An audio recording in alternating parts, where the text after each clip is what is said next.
Greetings to all the aspirants present out there. This is Chandigarh Civil Services. Aspirants, we have already started one series that is of the Himachal Pradesh General Studies Mains Examination. Yes, जब हम mains study की आपकी mains examination की बात करते हैं, especially in the Himachal Pradesh, so yes, जो आपका स्टेट का सेक्शन है, that has an immense contribution in the mains examination. And yes, as your mains examination is approaching, तो आपका जो हिमाचल का सेक्शन है, that is itself is a very important. So yes, last lecture में we have taken your paper number 2, that is your general studies paper number 2, unit 3rd and sub unit 3.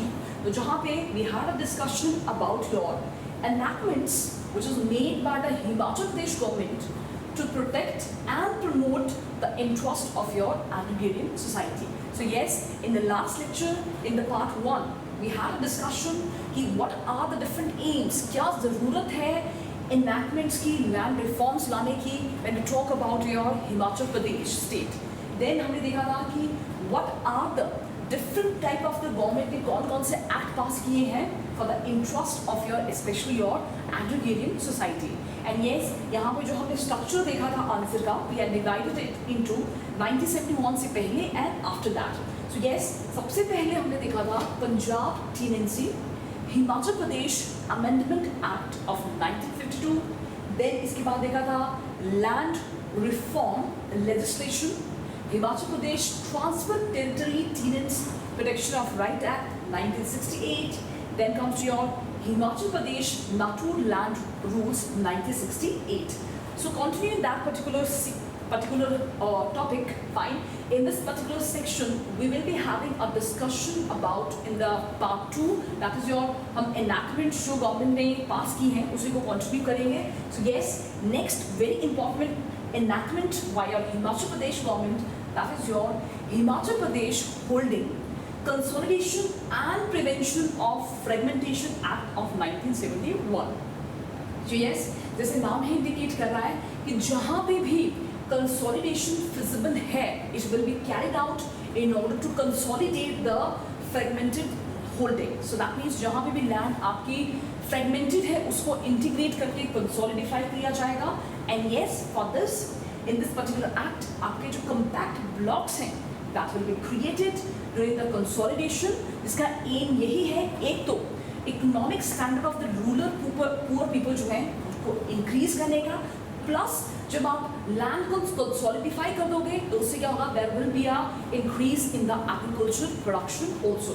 That means this is a two way kind of thing, जहां पे क्या है, it is not only enhance the economic standard of the rural people, but also it will also lead to increase the agricultural production also. Next is your Himachal Pradesh Tenancy and Reform Act 1972. So yes, this land act जो है, this is very important because with the commencement of this particular act, it has started an era, that is making an evolution of your intermediaries on the land ushered in the state. जो intermediaries का जो concept था, that has been abolished under this particular act. And yes, it has examined the relationship between your landlord and his tenant. And yes, with the slab also. That means it not only examining जो आपका relationship है landlord और tenants के बीच में, but उनका क्या relationship है with the land also. That is also examined under this particular act. Next, with the commencement of this particular act, जितने भी आपके occupancy tenants हैं, they have the opportunity, they can become the owner of their tenancy land. So yes, जितने भी आपके occupancy वाले tenants हैं, वो भी क्या है, land को honor कर सकते हैं. Along with this, जितने भी आपके small land owners हैं, they are entitled कि वो reserve कर सकते हैं land for their personal cultivation. Yes, up to 1.5 acres in case of your irrigated and up to 3 acres in case of your unirrigated land. And yes, जितने भी बाकी आपके non-occupancy tenants हैं, they can also become the owners on the payment of your nominal compensation of 96 times of the land revenue and rates and fees chargeable thereon. That means what exactly this point is saying, जितने भी आपके बाकी non-occupancy वाले tenants हैं, वो भी बन सकते हैं owners, but one condition is there, they have to make a payment of the nominal compensation of around 96 times of the land revenue. और जैसे उनको ये चार्ज अगर वो पे नहीं करेंगे time to time, they ceases to be a what owner of that particular land. तो चाहे आपके occupancy tenants हैं, चाहे आपके non occupancy tenants हैं, they have the opportunity, they can honor the particular land. Next is your, इसके साथ साथ क्या है, इस पर्टिकुलर एक्ट में क्या है, there are a lot of safeguard has been provided for the various to protect the interest of your, जितने भी आपके armed personnel हैं उनके लिए भी क्या है, there are the certain provision is also there. Yes, under this act क्या है, जो tenants of the serving holders हैं, they will not be able to acquire the ownership of the tenancy land. And yes, Act के साथ साथ it also provided to further protect the rights of your weaker section of the society.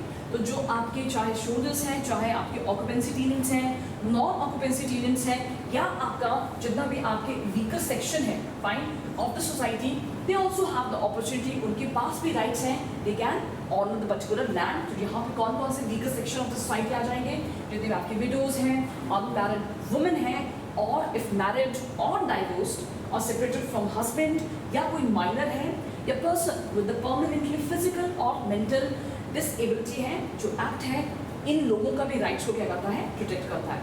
Along with this, जो tenants हैं जिन्होंने ownership को acquire किया है under this particular act, वो लैंड को ट्रांसफर नहीं कर सकते हैं.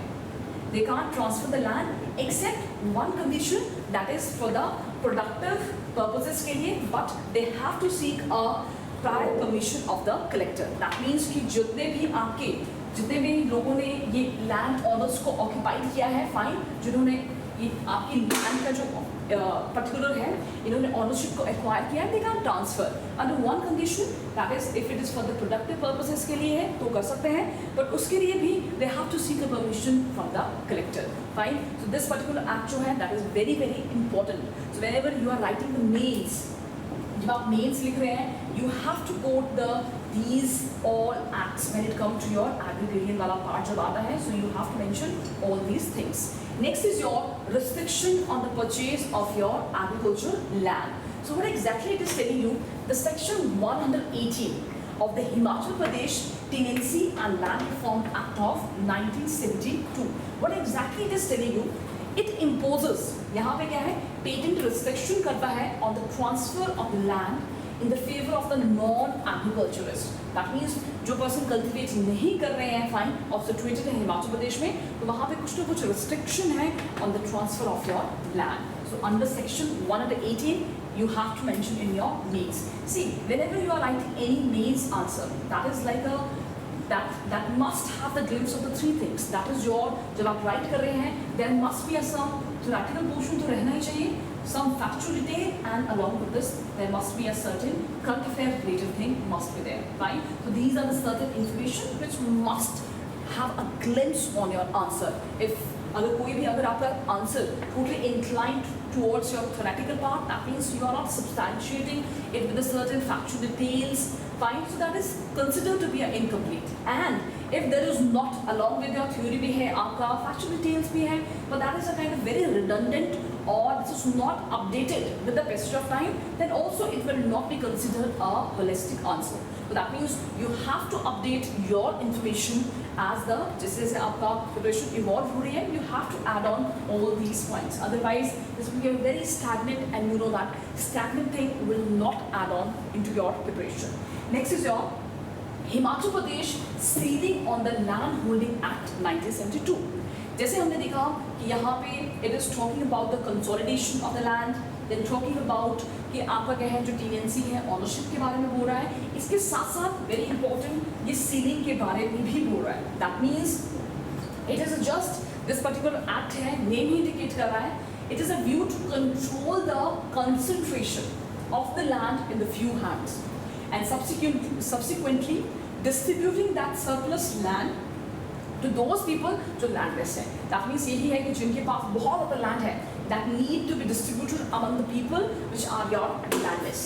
That means कि it must not be concentrated in the hands of a few people. जैसे हमने देखा था in the freedom struggle also there was a Bhoodan movement also. Fine. That means why this particular कि because land is considered to be a what? Source of the livelihood. जहाँ पे लोग क्या है अपना source of income, source of livelihood, they can increase their standard of living. So for that the person must have a land. इसलिए क्या है कि लोगों के पास excess of land ना हो. इसलिए क्या है हिमाचल प्रदेश गवर्नमेंट ने भी इस तरह से ceiling of the land holding act 1972 क्या है लेके आया है.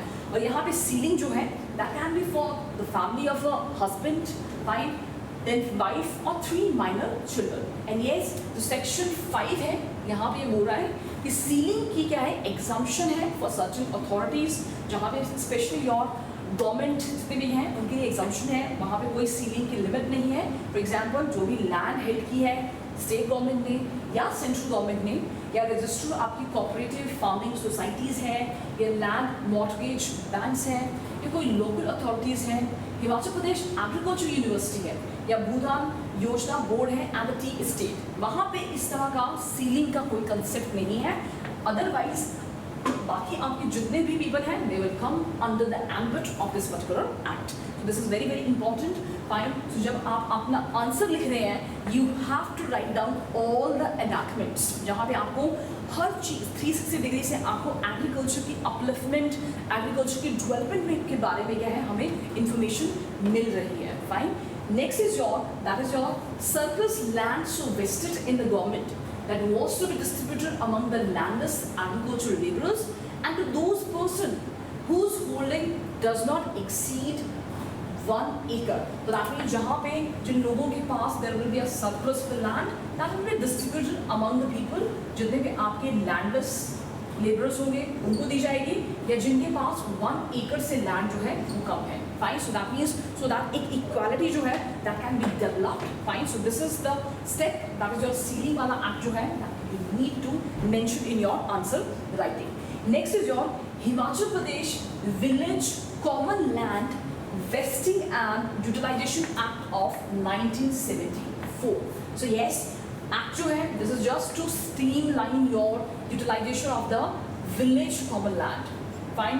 तो जितने भी आपकी विलेज की कॉमन लैंड होती है which is called as a shamlat land. Fine. जो आपकी कॉमन लैंड कंसिडर की जाती है, तो उसी के रिगार्डिंग क्या है उसकी मैनेजमेंट के लिए क्या है 1974 में क्या है there is one particular act. And yes in Punjab में भी क्या है कि गवर्नमेंट ने क्या है इस तरह की लैंड्स के लिए क्या है they have done in terms of your Punjab village common land regulation act of 1961 which is vested all the village common land with a certain exemption in the panchayat. So that means जितने भी आपकी common lands हैं उनकी शामलात है उनकी management के लिए, उनकी यूटिलाइजेशन के लिए, उनकी स्ट्रीम लाइन के लिए क्या है दिस पर्टिकुलर एक्ट जो है that has been propagated by your Himachal Pradesh government.